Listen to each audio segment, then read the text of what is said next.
رقم 8 حمودي يغطيها. حمودي مليحه من حمودي داخل منطقه العمليات. الهدف الاول لهلال شلغوم العيد.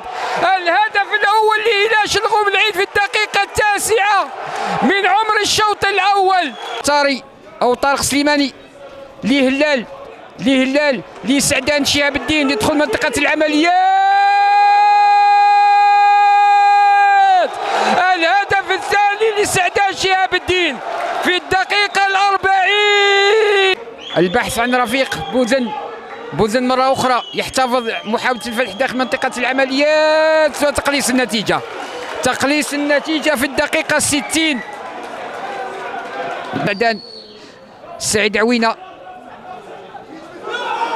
حذاري دخول منطقة العمليات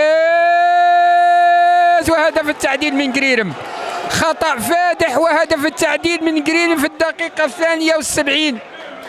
قريرم ينبصم على ثنائية في هذه المباراة كما فعلها في المباراة السابقة أمام جمعية الخروب. 2-2 قلت للهلال الطويلة داخل منطقة العمليات. مازالت الكرة ما فيش راية. مازالت الكرة للهلال لرقم 10 والهدف الثالث لهلال شلغوم العيد. الهدف الثالث لهلال شلغوم العيد في الوقت البديل. هدف مباغت لهلال شلغوم العيد.